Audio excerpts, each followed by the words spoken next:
നിങ്ങളുടെ കുട്ടി കൂർക്കം വലിക്കാറുണ്ടോ? എങ്കിൽ അത് എഡിനോയിഡ് കാരണമായേക്കാം. കഴിഞ്ഞൊരു 4-5 കൊല്ലമായിട്ട് ഏറ്റവും കൂടുതൽ നമ്മൾ ഒ പിയിൽ കാണുന്ന കുട്ടികളുടെ കംപ്ലയിൻറ്റിൽ ഒന്നാണ് കുട്ടികൾ രാത്രി ഉറങ്ങുമ്പോൾ വാ തുറന്ന് വെച്ച് ഉറങ്ങുന്നു അല്ലെങ്കിൽ കൂർക്കം വലിക്കുന്നു. എഡിനോയിഡ് എന്ന് പറഞ്ഞാൽ മൂക്കിൻ്റെ പുറകിലുണ്ടാവുന്ന ഒരു ദശ, ഗ്രന്ഥിയാണ്.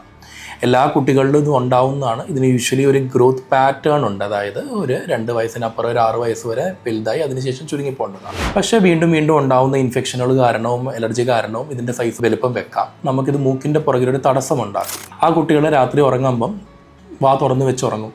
മൂക്കിലൂടെ ഒരു അബ്നോർമൽ സൗണ്ട് ഉണ്ടാക്കും. നമ്മളത് കൂർക്കം വലി പോലെ കമ്പയർ ചെയ്യാറുണ്ട്.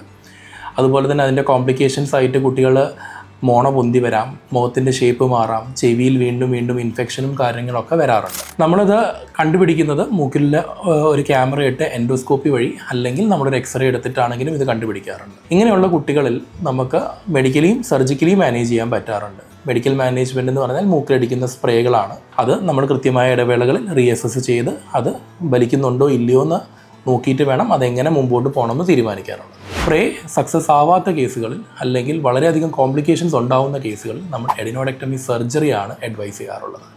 മൂക്കിലൂടെ ചെറിയൊരു ക്യാമറ വെച്ച് നമ്മൾ ആ ദശ പ്രിസൈസായി കട്ട് ചെയ്തെടുക്കുക, അല്ലെങ്കിൽ ന്യൂവർ ടെക്നിക്സ് പോലെ കോബ്ലേഷൻ പോലത്തെ രീതികളിൽ കംപ്ലീറ്റ്ലി ബ്ലഡ്ലെസ് ആയിട്ടും അതായത് പെയിൻലെസ് ആയിട്ടും നമുക്ക് ആ സർജറി ചെയ്യാൻ പറ്റുന്നതാണ്. ഇത് ചെയ്ത് കഴിഞ്ഞാൽ കുട്ടിക്ക് ഈ ഉറക്കത്തിലുള്ള കൂർക്കം വലി അതുപോലെ ഇത് കാരണം ഉണ്ടാകുന്ന കോംപ്ലിക്കേഷൻസ് നിന്ന് കംപ്ലീറ്റ്ലി ഫ്രീ ആവുന്നതാണ്. Lakshmi Hospital, the trusted family hospital.